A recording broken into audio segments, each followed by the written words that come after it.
창세기 4장 26절에 보니까 사람들이 에노스 시대에 비로소 신의 이름을 부르기 시작했다라고 기록하고 있습니다. 인간이 하나님의 형상대로 지음받고 타락하고, 그리고 부부간의 다툼과 어려움을 겪게 되는데, 거기다가 가인이 그 동생을 쳐 죽이는 일을 겪게 되고, 그렇죠? 그런 가운데 하나님이 셋을 주셨고, 셋의 아들이 이제 이 에노스가 태어나면서 그때 비로소 인간들이 하나님을 부르기 시작했다. 이것은 이렇게 이해할 수 있습니다. 인간이 죽음과 질병과 어려움들을 겪으면서 하나님 앞에서 우리는 연약한 존재다, 그래요? 또 죽는 존재다라는 걸 인식하면서 하나님 앞에서 자신들이 연약함, 병약함, 죽음 앞에 설 수밖에 없는 것들을 자각하면서 다시 신의 이름을, 나를 지으신 이의 이름을 찾고 부르기 시작했다라는 것을 의미합니다. 그러니까 이것은 인간이 연약할 때 연약하면 되지, 뭐 죽으면 되지, 이게 아니라 왜 우리는 연약해야 되고, 왜 우리는 병들어야 되고, 왜 우리는 죽어야 되는가 라는 것을 생각하면서 이 문제에 대한 답을 찾기 위해서 인간을 지으신 하나님, 죄를 짓고 하나님을 떠나가며 겪게 되어지는 온갖 아픔과 고통 속에서 신음하는 인간들의 문제에 대해서 인간들이 드디어 다시 신 앞에 그것을 묻기 시작할 때 하나님의 답을 찾는 몸짓이 나오기 시작했다, 이렇게 유추 해석해 볼 수도 있습니다. 그러니까 우리는 사람이 무엇이간데 라고 말할 때 이 사람은 어떤 사람이냐? 정말 인간은 유한하다, 인간은 죽을 수밖에 없는 존재다 라는 것을 내포하는 그 사람이 도대체 무엇이간데 주께서 저를 생각하셨냐 하는 의미입니다.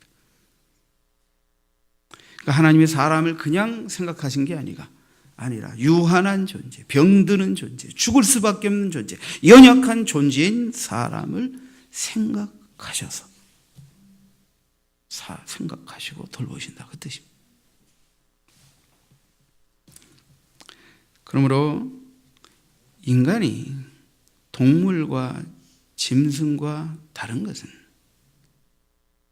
생각할 줄 안다는 거예요. 그 중에서도 인간은 자신을 돌아볼 줄 알고, 특히 죽음에 대해서 생각할 줄 아는 존재이다 하는 것을 우리가 기억해야 합니다.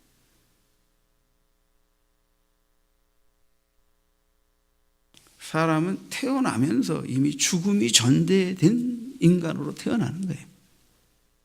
그죠? 근데 생물학적으로 보면 인간은 어려서 죽음을 깊이 생각 안 해요. 대략 인간이 한 35쯤 넘어갈 때 이제 죽음을 실제적으로 좀 느끼면서 생각하기 시작한다 그래요. 그전에는 뭐 죽음이 내게 다가오느냐는 걸 피부로 느끼지 않죠. 그러나 이제 보세요. 대략 40쯤 넘어가면 친구들 중에 갑자기 요절해서 죽는 친구도 생기고요. 그죠? 50쯤 되면 일찍 부모님이 돌아가시는 뭐 40, 50대 벌써 30대 부모님을 잃게 되고요. 그죠?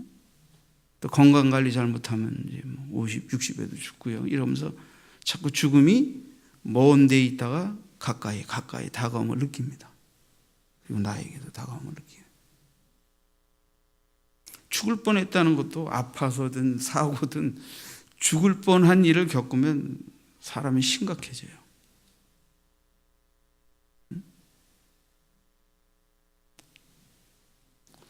여러분, 이런 인간을 하나님이 생각하신다는 거예요. 자, 두 번째는 인자가 무엇이간데, 두 번째 절에 보면 인자가 무엇이간데 주께서 그를 돌보시나이까. 인자라는 말은 말 그대로 사람의 아들이라는 뜻입니다. 사람의 아들. 히브리어로 쓰인 것은 벤은 이제 아들이라는 뜻이고 벤 아담이라고 합니다. 벤 아담. 그러니까 여기서의 인자, 사람의 아들이지만 사람이죠. 사람의 아들, 사람이니까 여기서 쓰인 사람은 아담이라는 단어가 쓰였다는 거예요. 앞에 거는 에노시고, 아담은 붉다라는 의미에서 온 말입니다. 붉다. 이것도 사람, 인류를 뜻하지만 또 아담, 우리 인류의 조상인 아담의 이름도 돼 있어요. 붉다라는 말은 무엇을 떠올리게 하냐면, 여러분 토기장이가 붉은 흙으로 이제 그릇을 빚어서 만들어내는 장면을 떠올리게 해요. 붉다라는 건 붉은 흙으로 하나님이 빚으신 존재라는 의미가 바로 아담입니다. 하나님이 흙으로 인간을 만드셨다. 그러니까 이 아담이라는 의미 속에는 하나님에 의해서 지어진 존재라는 의미가 있습니다. 더욱 하나님이 인간을 지을 때 자기의 형상, 자기의 모양으로 지었다라고 말합니다. 그럴 때 이것은 인간이 어떤 형체를 지닌 모습만을 의미하는 게 아니라 인간의 영혼 안에 있는 이 내면적인 것을 의미합니다. 그 중에 뭐 다양한 것을 다 말씀드릴 수는 없지만 오늘은 특별히 주께서 저를 생각하시며라는 이 생각이라는 측면을 나눌 거니까, 하나님이 우리에게 인간을 생각하는 존재로 지으셨다. 인간에게 하나님과 같은 인격적 존재로 지으셔서 어떻게 해요? 생각하고 느끼고 결정하고, 그렇죠? 할 수 있게 지으셨다는 거예요.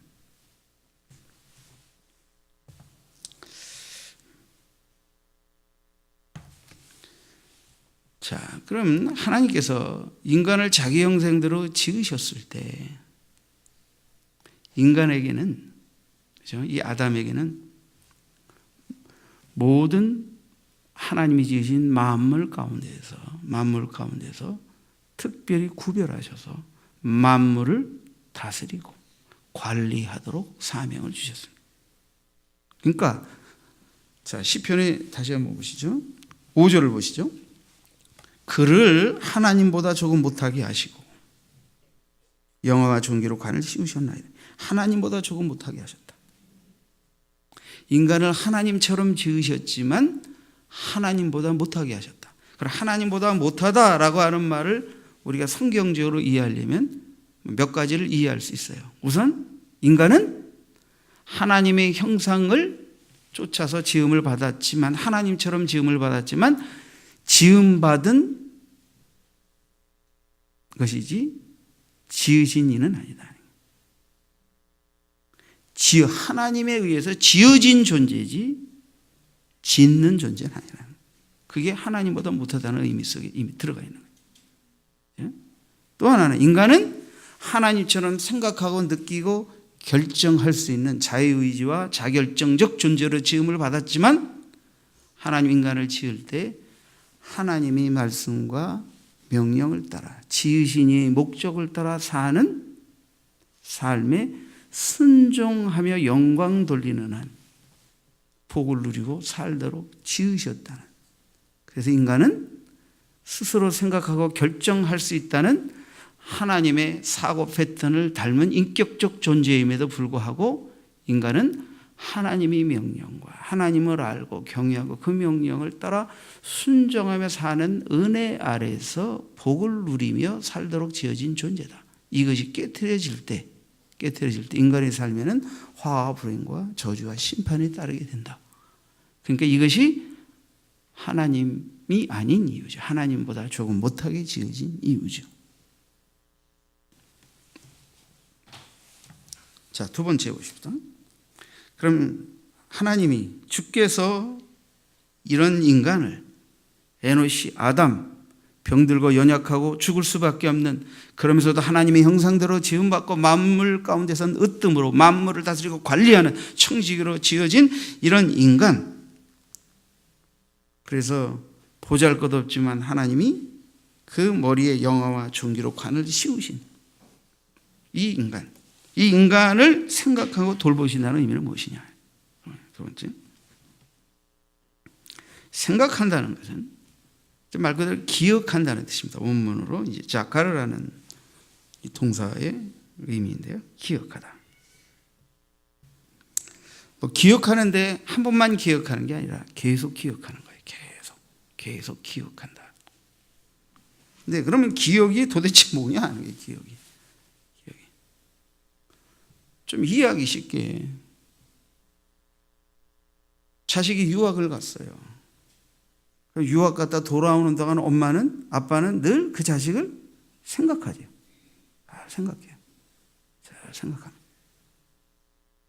지난 날도 생각하고 그의 현실도 생각하고 그의 앞으로의 필요도 생각하고 자꾸 그 자식을 생각해요. 그 자식을 생각한다는 것은 사랑한다는 것이고 생각한다는 것은 관심이고 생각한다는 것은 때로는 그의 어려움에 대한 부모로서의 도움이 나가는 돌봄도 거기서 나오는 거죠. 그러니까 생각한다는 건 말 그대로 생각만 한다는 의미가 아니에요. 생각한다는 것은 원문상의 의미로 놓고 볼 때 이것은 굉장히 동적인 언어입니다. 동적인 언어. 그래서 이 생각은 생각하는 분의 생각만이 아니라 생각에 근거한 행동도, 감정의 표현도 나오는 거예요. 근데 하나님이 인간을 위하여 생각하시는데 인간에게 하나님처럼 하나님이 생각하는 것을 느끼고 깨닫고 감동하고 그렇게 해서 어떻게 해요? 하나님 앞에서 하나님을 생각하며 행동하도록 이끄시는 하나님이시기도 하다는 걸 알 수가 있어요.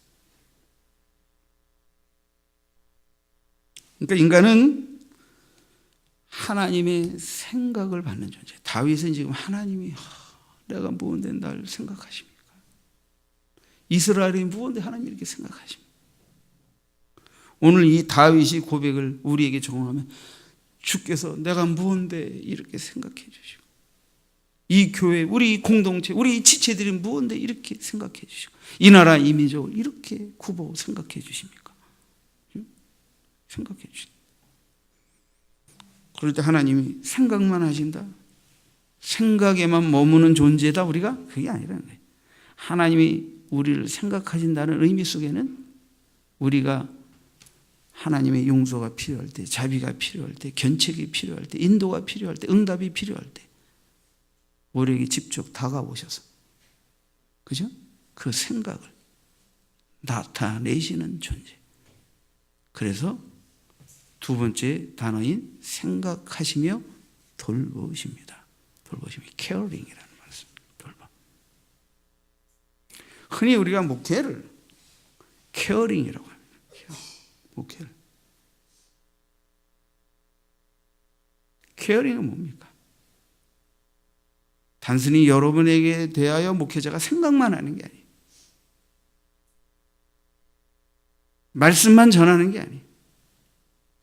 여러분을 만나서 상담하고 아픔을 나누고 기도의 제목을 나누고 때로는 견책하고 지혜를 나누고 섬기고 이렇게 구체적인 행동적인 것까지 다 포함되어 있는 것입니다.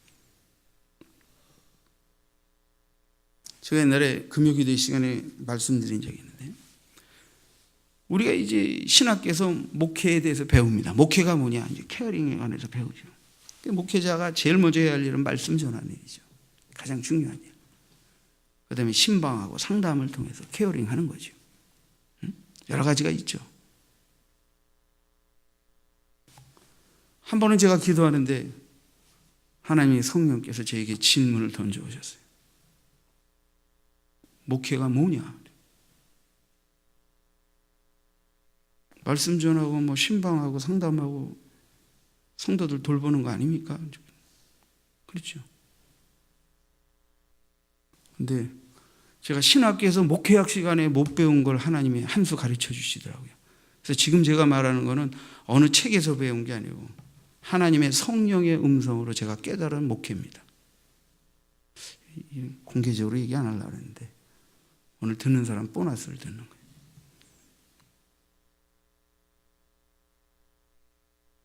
성령께서 저에게 두 번째 질문을 던지셨어요. 그래, 양떼를 돌보는 게 목회인데 양떼들이 똥 싸면 누가 치냐? 그러시더라고. 깜짝 놀랐어요, 저. 양떼가 똥 치는 건 누가 치냐? 그래서 누가 쳐야 돼요? 목자가 치잖아요.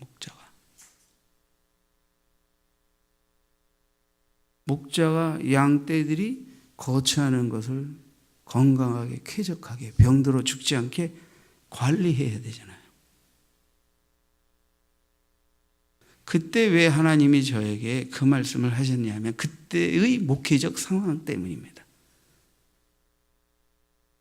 자꾸 성도들이 영혼 속에서 영혼을 해치고 공동체를 해치는 독소적인 것들이 자꾸 나오기 때문에, 물론 내 안에서도 나오겠죠. 그것 때문에 답답해하고 어찌할 줄 모르고 참 스트레스 받고 그런 저에게 하나님이 간단하게 질문 하나를 던지신 거예요. 똥은 누가 치냐?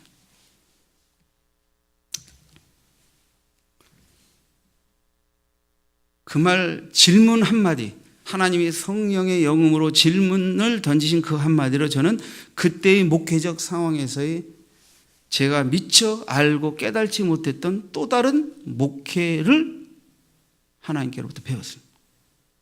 그래서 뭐냐면 목회는 말씀 먹이고 돌보고 상담하고 신방하고, 그리고 성도들이 건강과 공동체의 안녕을 해칠 수 있는 독을 지저분한 걸 쏴놨을 때 그걸 적절하게 그 영혼과 우리 공동체와 그 가정을 해치지 못하도록 청결하게 치워내는 것이다 까지 배웠어요. 하나님께. 앞으로 또 뭘 배워주실지 모르겠어요. 저 목회학 시간에 이런 거 배운 적 없습니다. 목회학 교과서에 이거 없습니다. 사실은 이 이야기를 듣는 분들이 신학생이었으면 좋았었을 텐데, 언젠가 제가 이제 신학교에 가서 설교하거나 강의하게 되면 이 말을 한번 꼭 하려고 합니다.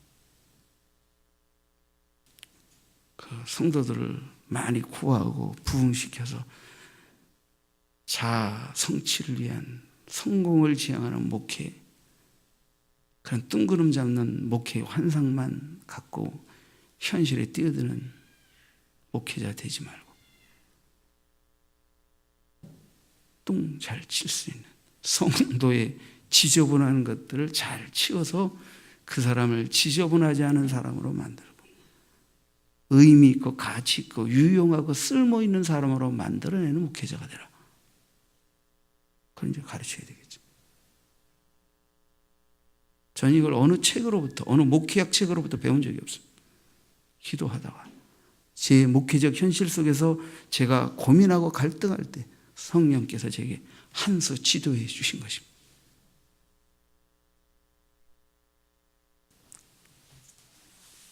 여러분, 목회자만 그렇습니까? 가정의 믿음의 제사장도 내 가정을 건강하게 이끌려면 가족 구성원들이 잘 먹고 행복하게 살 수 있도록 양육과 보양의 책임도 져야 되지만, 때로는 가족 구성원들이 서로에게서 지저분한 것들을 쌓아놓고 토해낼 때 그것이 우리의 가정의 영혼을 해치지 못하도록 적절하게 청소하고 그런 것도 잘해야 됩니다. 똥 싸라니까 진짜 똥 싸는 걸 말하는 게 아닙니다. 이것도 못 알아들으면 뭐 설교 들을 자격도 없는 거고. 여러분, 그동안 여러분은 가정 안에서, 공동체 안에서 남의 영혼과 마음과 삶의 유익과 행복과 가치와 감동을 끼치는 삶만 살아가셨습니까? 아니지요. 남을 해치고 다치게 하고 화나게 하고 넘어뜨리고 속상하게 만들고 이런 독도 품어냈잖아요. 근데 이걸 공동체, 서로 성도니까, 가족이니까, 사랑하는 사이니까 이걸 서로 치워주면서 살아왔기 때문에 우리가 여기까지 건강을 누리고 살아온 겁니다.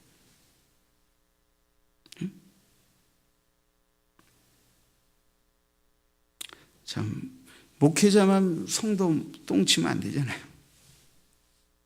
우리도 믿음이 자라면 작은 목자로서 믿음의 후배, 인생의 후배, 영적인 연약한 성도들을 돌봐야 되니까 목회자의 통역자로서 한번 따라 합시다. 나도 가족과 이웃의 똥 좀 치는 자가 되자. 이때 똥은 진짜 학문으로 싸는 것을 의미하는 게 아닙니다. 지금 비유적으로 말씀을 드리는 거예요. 비유적으로.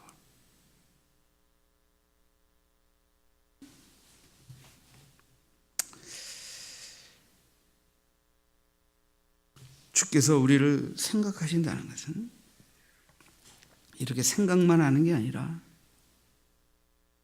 우리에게 자비도 베푸시고 돌봄도 베푸시고 용서도 베푸시고 다가오시고 말씀하시고 견책하시고 이게 다 포함된 말입니다. 그뿐만 아니라 한 발짝 더 나가서 우리를 선한 청지기로 만물을 다스리고 관리하는 존재로 높여 세워주셨잖아요. 그러니까 우리는 하나님 형상으로 지음받은 하나님의 청지기로서 나에 대해 하나님의 영광 앞에 세상에 대해 사람들에 대해 져야 할 사명과 의무도 있다. 하나님은 그것을 일깨우는 생각을 또한 갖고 계시다라고 하면 돼요. 그러니까 하나님이 우리를 향하여 생각하신다는 것은 생각만 하신다는 게 아니고 이렇게 사랑과 관심도 베푸시고 사명도 일깨우셔서 하나님 앞에 책임 있는 존재로 살게 하시는 것까지 자극하신다는 의미가 담겨 있다 하는 것입니다.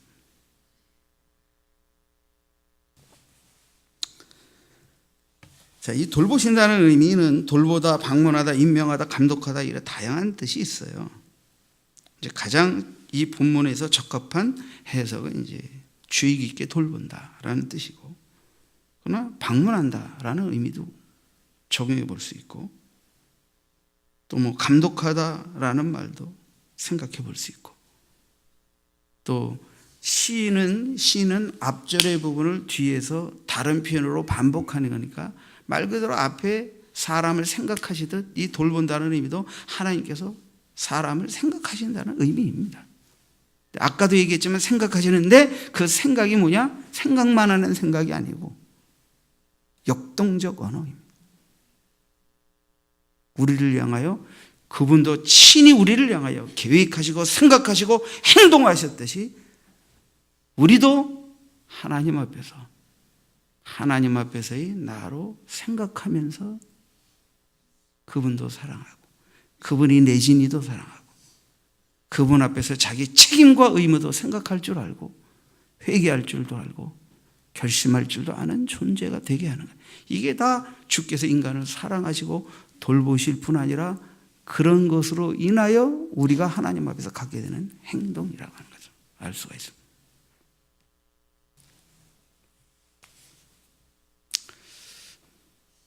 자, 우리는 생각한다 그럴 때 성경에서 이제 예를 들어서 우리가 묵상이라는 단어를 씁니다.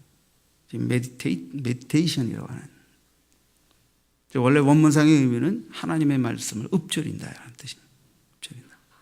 그러니까 많이 읽고 암송하고 많이 생각하는 행위를 묵상이라고 해요. 묵상. 그러니까 말 그대로 말씀을 읽고 읽은 말씀의 내용을 기억하고 계속 생각하는 게 묵상 아닙니까?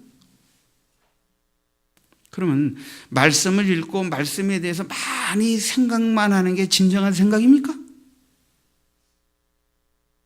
말씀을 많이 읽고 생각하는 것을 통해서 하나님이 진짜 우리에게서 원하시는 건 무엇입니까? 그 말씀에 비춰 내 삶을 깨닫고 내 마음의 동기를 깨닫고 내 그릇된 행동을 보고 내가 마땅히 행해야 할 의무도 보고 이렇게 해서 뭐예요? 그 말씀을 통해서 회개와 깨달음과 감동과 도전을 받아 그 말씀을 쫓아 사는 삶까지 나아가도록 하는 것을 원하시는 것이죠. 그래서 우리가 말씀을 묵상한다라는 것은 단순히 말씀을 생각한다라는 의미 이상인 것입니다. 저는 금이 기도인가 제가 그런 말씀을 드려요. 성경에서 하나님의 말씀을 듣는다라는 의미는 귀로 듣는다라는 의미가 아닙니다. 듣는다. 성경에서 듣는다라는 의미는 듣고 정확한 의미가 듣고 알아들은 대로, 깨달아 들은 대로 행한다는 의미까지 같이 들어있는 말입니다. 그래서 구약 성경에서는 신명기 같은 데는 이걸 청종한다, 듣고 순종한다.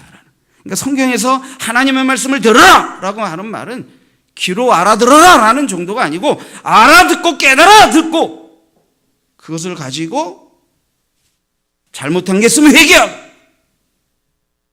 내가 행하지 않은 것에 대한 하나님의 자극, 도전이 있다면 도전에 따라서 순종하고.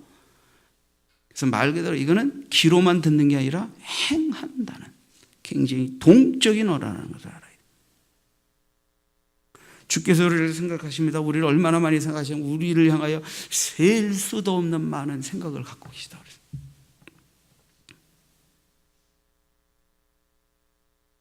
우리가 하나님을 사랑하고 하나님 응답을 받고 하나님의 말씀으로 깨달음을 얻기 시작하게 되면 하나님이 우리를 향하여 갖고 계신 셀 수도 없는 생각들이 점차 영적으로 우리에게 계시됩니다.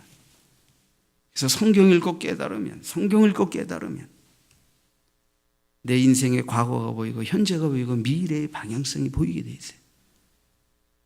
하나님은 우리를 향하여 셀 수도 없는 계획을 갖고 계시지만 그러나 내가 하나님 앞에서 생각할 줄 모르면 하나님 그 생각을 우리에게 계속해서 펼쳐 보이실 수가 없어요. 펼쳐 보여도 알아듣지 못하니까. 그러니까 우리는 하나님 앞에 생각할 줄 아는 존재로 지음받은 그 생각을 제대로 할 줄 아는 자가 돼야 돼요. 시편 14편 같은 데 보면 종기에 처하나 깨달지 못하는 자는 멸망하는 짐승과 같다 그랬어요. 짐승과 인간의 차이는 뭐냐면 아까도 말했지 인간은 병들고 죽는데 인간은 내가 왜 병드나 왜 죽나 죽음 위엔 뭐가 있나 인간은 어디서 왔다 어디로 가나를 생각할 수 있게 지으셨다는 거예요. 그런 생각을 할 줄 모른다면 인간은 영혼에 대해서 사모하지도 않고 이 땅에서 대충 캐스라스라고 그냥 살다 갈 거예요. 생각이 잘못돼서 인생은 이 땅에서 살다 죽으면 끝이다 라고 생각하니까 최대한 즐기고 자기 욕구 충족을 위해서 사는 인간의 삶이 나오는 거예요.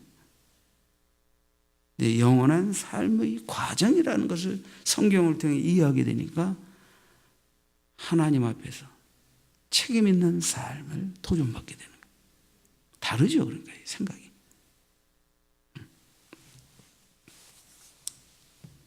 자, 여러분 시인의 고백을 이 다윗의 고백을 우리는 나의 삶의 고백으로 좀 생각해 봐야 합니다. 1절부터 한번 제가 읽어보겠습니다. 여러분들 이제 이 다윗의 고백을 이런 사람에 대한 두 가지 의미, 생각과 돌봄의 의미를 가슴에 새기고 이 시를 한번 다시 제가 읽을 때 묵상해 주시길 바랍니다. 여호와 우리 주여, 주의 이름이 온 땅에 어찌 그리 아름다운지요. 주의 영광이 하늘을 덮었나이다. 이렇게 죽을 수밖에 없고 병들 수밖에 없고 해와 달과 별 앞에 보면 보잘것없는 나인데 하나님이 생각해 주신다, 돌보아 주신다. 하나님의 이름이 너무 아름답고 놀랍습니다. 주의 대적으로 말미암아 어린 아이들과 젖먹이들의 입으로 권능을 세우시며 이는 원수들과 보복자들을 잠잠하게 하려 하심이니이다. 하나님은 어린아이 젖먹이들의 입에서 나오는 찬양을 통해서도 영광을 받으시는 거예요. 근데 우리는 하나님이 지난 날들 동안 우리를 향하여 갖고 계신 생각과 돌봄을 받은 자로서 그 은혜와 용서와 사랑과 돌봄을 기억하고 어찌 하나님을 찬양하지 않을 수 있느냐 하는 거예요. 3절에 주의 손가락으로 만드신 주의 하늘과 주께서 베풀어 두신 달과 별들을 보니 주께서 하늘과 해와 달을 지으셨다. 근데 사람이 무엇이기에? 여러분 수백 년 된 나무 앞에 서보셨습니까? 200년, 300년 된 소나무 앞에 서보면 우리는 그것보다도 못 살아. 이 소나무는 나가 태어나기 전부터 있었네. 수백 년은 될 것도 아니에요. 성지순례 가면 겟세마네 동산에서 여러분 2000년 넘은 나무들 만나셨죠? 우리? 봤죠? 미꾸러 있는 거 봤죠? 뭔 나무죠? 겟세마네 동산에 감람나무. 여리고의 삭개오가 뽕나무 꼭대기로 올라가 예수님을 만났던 그 나무인지 아닌지 모르지만 그 여리고 광장에 그래도 사람이 꽤 모일 수 있는 한 중앙에 있는 뽕나무 하나가 2000년이 넘는 나무 하나가 살아있어요. 그 나무가 삭개오가 올라갔던 그 나무인지는 알 수 없지만 그 나무 같아요. 비록 나무이지만 이 나무가 말할 수 있다면, 생각할 수만 있다면 이 겟세마네 동산에와 땀이 핏방울이 되어 떨어지도록 기도했던 예수님을 말해줄 수 있을 텐데, 이 뽕나무가 말만 할 수 있다면 그 삭개오가 자기 위로 올라와 예수님을 보려고 했던 그것을 증언해 줄 텐데, 2000년 넘은 나무가 아직도 몇 그루 살아있다고 하니까 비록 그게 나무라 하더라도 나무 앞에 서 있는 내가 그렇게 작고 얼마나 보잘것없는 존재인가를 느끼겠더라고요. 응?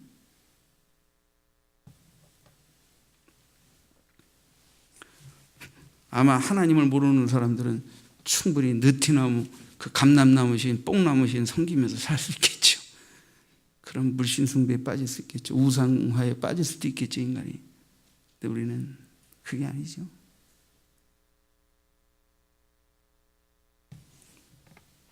여러분, 더군다나 해와 달과 별, 그거는 수백 년 전도가 아닙니다.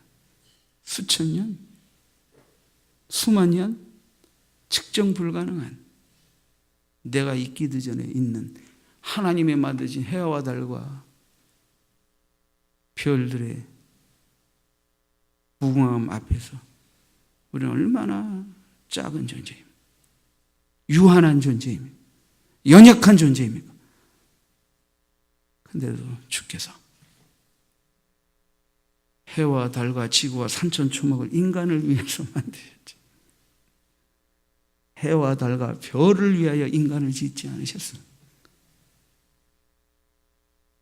이런 유한하고 병들고 죽을 수밖에 없는 존재. 근데 주께서 무엇 때문에 우리를 생각해 주시고 돌봐주셨습니까?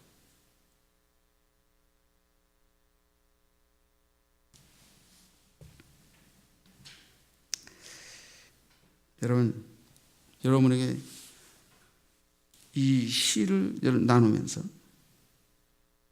여러분들이 두 가지 도전을 드리고 싶습니다. 주께서 생각하시는 사람, 나와 여러분 모두가 바로 주께서 다윗처럼 생각해 주신 사람이라는 걸 잊지 마십시오. 여러분, 주께서 여러분을 생각하시고 돌봐와 주신다라는 것에 대한 믿음이 있으십니까? 깨달음이 있으십니까? 확신이 있으십니까?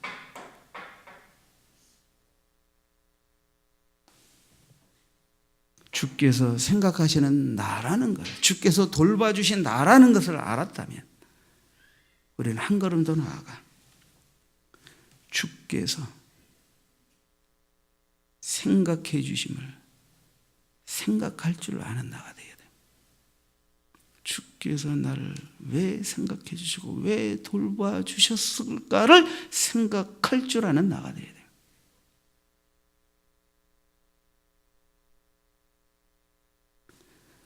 흔히 인간이 태어나서 철드는 것을 부모님이 나를 얼마나 많이 생각해 주시고 돌봐주시는가를 깨달는 거예요. 그럼 이제 철이 든다 그래요. 근데 요거 갖고는 안 되고 부모님 얼마나 나를 사랑하시고 돌봐주셨는가에 대하여 깊이 생각하면서 그 돌봐주심, 사랑해 주심에 대하여 그분들이 이제는 돌볼 수 없고 돌봄을 당해야 될 위치에 있을 때 내가 마땅히 어떻게 그분들을 섬기고 살아야 되는가까지 생각할 줄 아는 나가 돼야 이게 참 인간으로서 살아가는 거예요. 그러니까 이 세상에서 폐륜과 배은망덕은 낳아주시고 길러주신 은혜를 깊이 생각하지 못하고 나이 들어서 힘없고 돌볼 수 없고 이제는 돌보며 돌봄을 받아야 할 분들을 외면하고 차버리는 거예요. 못된 배은망덕한 자식이 되는 거예요. 그러면 그거는 부모님을 생각하는 게 아니에요. 하나님이 나를 생각해 주시고 하나님이 나를 돌봐주셨다는 것을 깊이 상냥하고 생각할 줄 알게 되면 왜 하나님이 나를 이렇게 생각하시고 돌봐주셨을까를 묻게 되고 그 생각 속에서 내가 하나님 앞에서 어떻게 살아야 되는가에 대한 답을 얻게 되고 거기에 맞는 처신과 행동이 나오게 되는 것입니다. 어떤 목사님이 60이 돼서야 이제 좀 철드는 것 같다고 그러셨대요. 이 말은 꼭 60이 돼서 철든다는 의미는 아니에요. 아까도 말했지만 진짜 하나님이 나를 향한 생각과 사랑뿐 아니라 나를 향한 기대에 부응하는 삶이 무엇인지에 대해서도 이제서 깊이 생각할 줄 알게 된다는 거예요.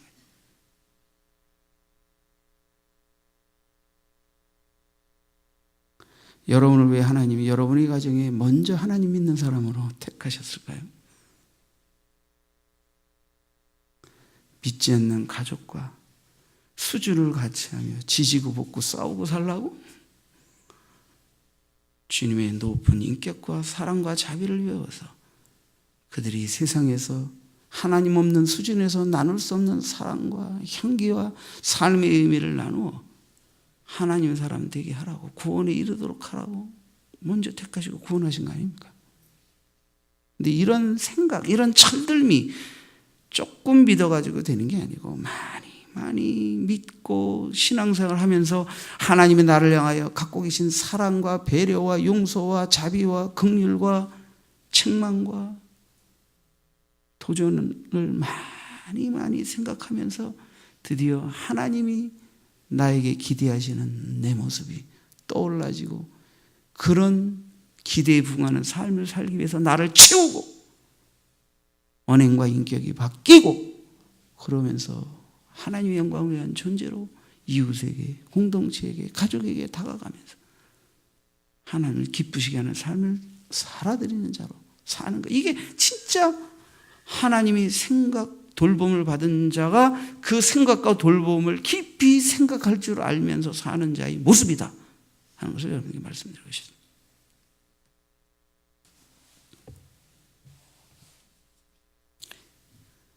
인생은 지나가는 겁니다. 누구든 태어나서 갓난아이로 태어나서 죽을 때까지 갓난아이로 있을 수 있는 사람은 아무도 없어요. 갓난아이가 어린이가 되고 초등학생이 되고 청소년이 되고 청년이 되고 청장년이 되고 장년이 되고 노년이 되고 그리고 때 되면 가는 겁니다. 물론 이 인생의 순리에서 여러 가지 문제가 발생할 때 아이도 죽고 청년도 죽고 청소년도 죽습니다. 그러니까 우리는 성장에 걸맞는 생각의 변화, 인격의 변화, 특별히 믿음의 연륜에 따라서 하나님의 사랑을 느껴가던 때가 있는가 하면 그 사랑을 감사히 여길 때가 있어야 하고 그 사랑을 보답하는 자로서 사는 삶의 몸짓이 나와야 하고 이렇게 바뀌어가야 하는 것입니다. 이게 생각하는 신앙생활을 하는 사람입니다. 다윗이 적어도 사람이 무엇이간데 저를 생각하시고 인자가 무엇이간데 저를 돌보시나이까 라고 고백했을 때 다윗은 이 시를 쓰는 시점에서 살아온 하나님과 함께 살아온 생애 속에서의 하나님이 나를 향한 생각과 돌봄의 은혜를 감사할 뿐 아니라 그 감사의 은혜와 더불어 내가 하나님 앞에서 어떤 사람으로 살아야 되는가에 대한 사명과 하나님 사람다운 하나님의 청지기적 소명을 자각하고 고백하고 있다고 보는 것이 옳을 것입니다.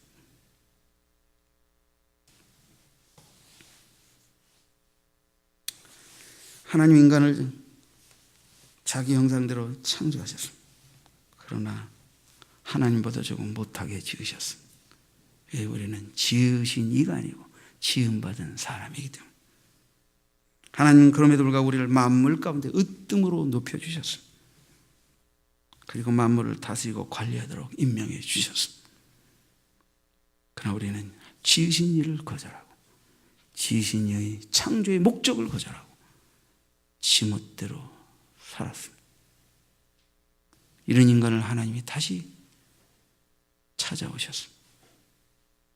돌봄의 의미 속엔 방문이라는 의미도 있다는 걸 말씀드렸죠. 목사를 통해, 전도자를 통해, 예수 그리스도를 통해 하나님 우리를 찾아오셨습니다. 그리고 우리를 향하여 많은 생각을 나타내셨습니다. 자비와 용서와 긍휼과 사랑을 베풀어 주셨습니다. 사랑 가운데 저는 원래 젊은 전사님들 목사 시취할 때 단골로 이런 걸 묻습니다. 최근에 하나님께 매를 느껴본 것에 대해 말해보세요. 저는 하나님의 사랑의 매를 느낄 줄 모르는 자들의 성숙한 믿음을 인정하지 않는 목사입니다. 제가 성경을 연구해 본 결과 제 좁은 소견으로라도 성경을 통해서 볼 때 인간이 성숙한 믿음의 사람으로 자라나는 데 있어서 아주 중요한 필수 조건 중에 하나가 하나님의 사랑의 매를 느끼는 겁니다. 이해할 수 없는 기가 막힌 타이밍에서의 하나님의 매를 사랑으로 느끼고 감사하게 느끼고 곁길 가지 않도록 하나님과 멀리하지 않도록 내 사적인 판단과 결정으로 하나님의 뜻을 왜곡시키지 않도록 하시려는 하나님의 나를 향한 사랑의 열심을 우롱하지 말고 사세요. 그것을 감사히 받아들이고 그런 사랑의 채찍은 너무 자주 맞으면 안 되겠지만 그 사랑의 매는 너무너무 고마운 것입니다. 정말 나를 향한 하나님의 말할 수 없는 사랑이요 관심이라고 하는 것입니다. 그것이 눈물겹도록 고마워서 그 사랑에 보답하는 양으로 살겠다는 결심과 결단이 이루어져야 합니다. 시인은 하나님 앞에서 나는 누구인가를 고백하고 있습니다. 나는 누구였었나도 고백하고 있습니다. 나는 앞으로 누구여야 하는가도 다짐하고 있습니다. 여러분이 시편 8편을 나의 하나님을 향한 고백으로 삼아서 하나님이 없을 때 나는 누구였는가? 예수 그리스도로 말미암아 구속받은 나는 누구인가? 나는 하나님의 사람답게 앞으로 누구로 살아야 하는가에 대한 깊은 상냥으로 여러분의 삶의 변화와 도전이 있기를 주의 이름으로 축원드립니다. 기도하겠습니다.